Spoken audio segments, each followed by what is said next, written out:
childhood bring only fear and sadness? Wretched is he who looks back upon lone hours in vast and dismal chambers with brown hangings and maddening rows of antique books, or upon odd watches and twilight groves of grotesque, gigantic, and vine-encumbered trees that silently wave twisted branches far aloft. Such a lot the gods gave to me, the dazed, the disappointed, the barren, the broken. And yet, I am strangely content and cling desperately to those sear memories. When my mind momentarily threatens to reach beyond the other. I know not where I was born, save that the castle was infinitely old and infinitely horrible, full of dark passages and having high ceilings where the eye could find only cobwebs and shadows.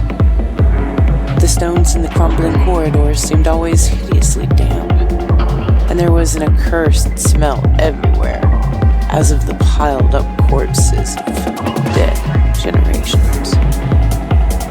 It was never light, so that I used sometimes to light candles and gaze steadily at them for relief. Nor was there any sun outdoors, since the terrible trees grew high above the topmost accessible tower. There was one black tower, which reached above the trees into the unknown outer sky, but that was partly ruined, and could not be ascended save by a well-nigh impossible climb up the sheer wall, stone by stone. I must have lived years in this place, but I cannot measure the time. Beings must have cared for my needs, yet I cannot recall any person except myself, or anything alive with noiseless rats and bats and spiders. I think that whoever nursed me must have been shockingly aged, since my first conception of a living person was that of something mockingly like myself, yet distorted, shriveled, and decaying like the castle. To me, there was nothing grotesque in the bones and skeletons that stowed some of the stone crypts deep down among the foundations. I fantastically associated these things with everyday events and thought them more natural than the colored pictures of living beings which I found in many of the moldy books. From such books, I learned all that I know. No teacher urged or guided me, and I do not recall hearing any human voice in all those years. Not even my own. For although I had read of speech, I had never thought to try to speak aloud. My aspect was a matter equally unthought of, for there were no mirrors in the castle, and I merely regarded myself by instinct as akin to the youthful figures I saw drawn and painted in the books. I felt conscious of youth because I remembered so little. Outside, across the putrid moat and under the dark trees, I would often lie and dream for hours about what I read in the books, and would longingly picture myself amidst gay crowns in the sunny world beyond the endless forest. Once, I tried to escape from the forest, but as I went farther from the castle, the shade grew denser and the air more filled with brooding and fear, so that I ran frantically back, lest I lose my way in a labyrinth of united silence. So through endless twilights, I dreamed and waited, though I knew not what I waited for. Then, in the shadowy solitude, my longing for light grew so frantic that I could rest no more, and I lifted entreating hands to the single black-roofed tower that reached above the forest into the unknown outer sky. And at last I resolved to scale that tower, fall though I might, since it were better to glimpse the sky and perish than to live without ever beholding day. In the dank twilight I climbed the worn and aged stone stairs till I reached the level where they ceased, and thereafter clung perilously to small footholds leading upward. Ghastly and terrible was that dead, stareless cylinder of rock, black, ruined, and deserted, and sinister with startled bats whose wings made no noise. But more ghastly and terrible still was the slowness of my progress. For climb as I might, the darkness overhead grew no thinner, and a new chill, as of haunted and venerable mold, assailed me. I shivered as I wondered why I did not reach the light, and would have looked down had I dared. fancied that night had come suddenly upon me, and vainly groped with one free hand for a window aperture, that I might peer out above and try to judge the height I had attained. All at once, after an infinity of pause, silence falling up that concave and desperate precipice, I felt my head touch a solid thing, and I knew I must have gained the roof, or at least some kind of floor. In the darkness, I raised my free hand and tested the barrier, finding it stone and movable. Then came a deadly circuit of the tower, clinging to whatever holds the slimy wall could give, till finally my testing hand found the barrier yielding, and I turned upward again, pushing the slab or door with my head as I used both hands in my fearful ascent. There was no light revealed above, and as my hands went higher, I knew that my climb was for the nonce ended, since the slab was a trapdoor of an aperture leading to a level stone surface of greater circumference than the lower tower. No doubt the floor of some lofty and capacious observation chamber. I crawled through carefully and tried to prevent the heavy slab from falling back into place, but I failed in the latter attempt.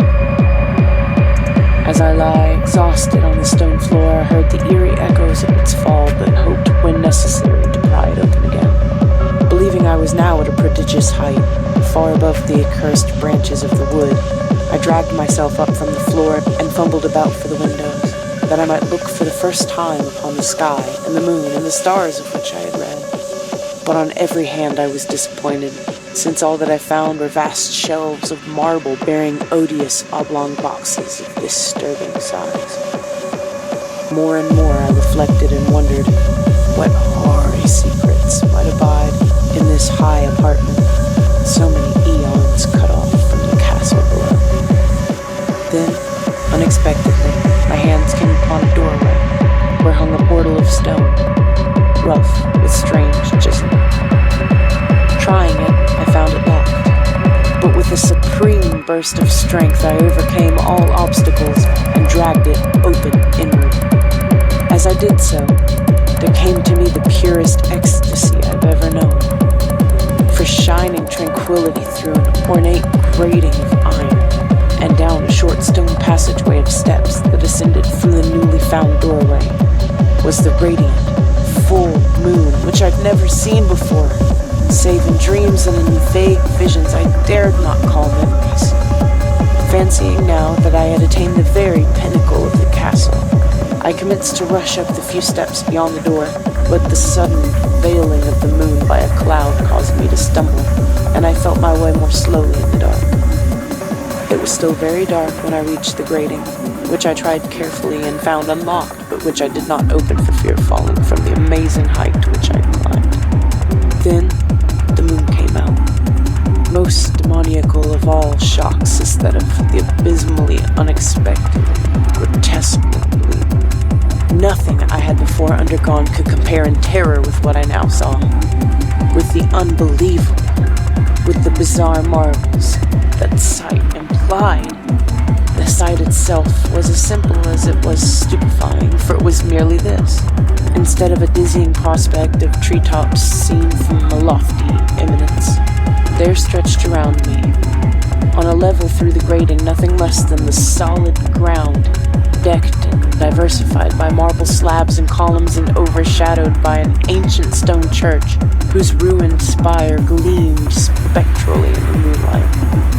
Half unconscious, I opened the grating and staggered out upon the white gravel path that stretched away in two directions. My mind, stunned and chaotic as it was, still held the frantic craving for light, and not even the fantastic wonder which had happened could stay my course.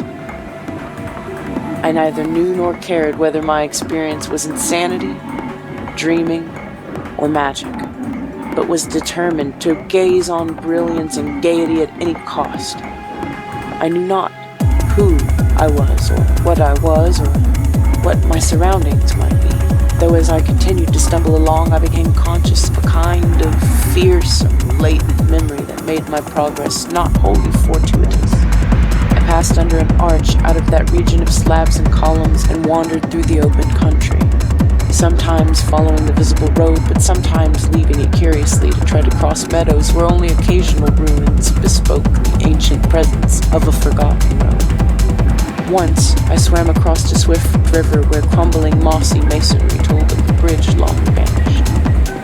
Over 2 hours must have passed before I reached what seemed to be my goal, a venerable ivied castle in a thickly wooded park, maddeningly familiar yet full of perplexing strangeness to me. I saw that the moat was filled in and that some of the well-known towers were demolished, whilst new wings existed to confuse the beholder. But what I observed with chief interest and delight were the open windows, gorgeously ablaze with light, sending forth sound of the gayest revelry. Advancing to one of those, I looked in and saw an oddly dressed company indeed, making merry and speaking brightly to one another. I had never, seemingly, heard human speech before and could guess only remote recollections.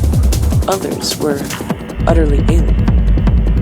I now stepped through the low window into the brilliantly lighted room, stepping as I did so from my single bright moment of hope to my blackest convulsion of despair and realization. The nightmare was quick to come, for as I entered there occurred immediately one of the most terrifying demonstrations I had ever conceived. Scarcely had I crossed the sill where there descended upon the whole company a sudden and unheralded fear of hideous intensity, distorting every face and evoking the most horrible screams from nearly every throat. Flight was universal, and in the clamor and panic several fell in a swoon and were dragged away by their madly fleeing companions. Many covered their eyes with their hands and plunged blindly and awkwardly in their race to escape, overturning furniture and stumbling against the walls before they managed to reach one of the many doors. The cries were shocking, and as I stood in the brilliant apartment alone and dazed, listening to their vanishing echoes, I trembled at the thought of what might be lurking near me unseen. At a casual inspection, the room seemed deserted, but when I moved toward one of the alcoves, I thought I detected a presence there. A hint of motion beyond the golden arched doorway leading to another and somewhat similar room. As I approached the arch, I began to perceive the presence more clearly. And then, with the first and last sound I ever uttered, a ghastly ululation that revolted me almost as poignantly as its noxious cause. I beheld in full, frightful vividness the inconceivable, indescribable, and unmentionable monstrosity which had by its simple appearance changed a merry company to a herd of delirious fugitives. I cannot even hint what it was like, for it was a compound of all that is unclean, uncanny, unwelcome, abnormal, and detestable. It was the ghoulish shade of decay, antiquity, and desolation, the putrid, dripping eidolon of unwholesome revelation, the awful bearing of that which the merciful earth should always hide. God knows it was not of this world, or no longer of this world, yet to my horror I saw in its eaten away and bone-revealing outlines a leering, abhorrent travesty on the human shape, and in its moldy, disintegrating apparel, an unspeakable quality that chilled me even more. I was almost paralyzed, but not too much so to make a feeble effort toward flight. A backward stumble which failed to break the spell in which the nameless, voiceless monster held me. My eyes, bewitched by the glassy orbs which stared loathsomely into them, refused to close, though they were mercifully blurred and shewed the terrible object but indistinctly after the first shock. I tried to raise my hand to shut out the sight, yet so stunned were my nerves that my arm could not fully obey my will. The attempt, however, was enough to disturb my balance, so that I had to stagger forward several steps to avoid falling. As I did so, I became suddenly and agonizingly aware of the nearness of the carrion thing, whose hideous, hollow breathing I half fancied I could hear. Nearly mad, I found myself, yet able to throw out a hand to ward off the fetid apparition which pressed so close when, in one cataclysmic second of cosmic nightmarishness and hellish accident, my fingers touched the rotting, outstretched paw of the monster beneath the golden arch. I did not shriek, but all the fiendish ghouls that ride the night wind shrieked for me as in that same second there crashed down upon my mind a single and fleeting avalanche of soul-annihilating memory. I knew in that second all had been. I remembered beyond the frightful castle and the trees, and recognized the altered edifice in which I now stood. I recognized, most terrible of all, the unholy abomination that stood leering before me as I withdrew my sullied fingers from its own. But in the cosmos, there is a balm as well as a bitterness. And that balm is nothing. In the supreme horror of that second, I forgot what had horrified me, and the burst of black memory vanished into a chaos of echoing images. In a dream, I fled from that haunted and accursed pile, and ran swiftly and silently into the moonlight. When I returned to the churchyard place of marble and went down the steps, I found the stone trapdoor immovable. But I was not sorry, for I had hated the empty castle and the trees. Now I ride with the mocking and friendly ghouls of the night wind and play by day amongst the catacombs of Nefrenka and the sealed and unknown valley of Hadaf by the Nile. I know that light is not for me, save that of the moon over the rock tombs of Neb, nor any gaiety save the unnamed feasts of Nitocris beneath the Great Pyramid. Yet in my new wildness and freedom I almost welcomed the bitterness of alienage. For although Nepenthe has calmed me, I know always that I am an outsider, a stranger in this century, and among those who are still men. This I have known ever since I stretched out my fingers to the abomination within that great gilded frame. Stretched out my fingers and touched a cold and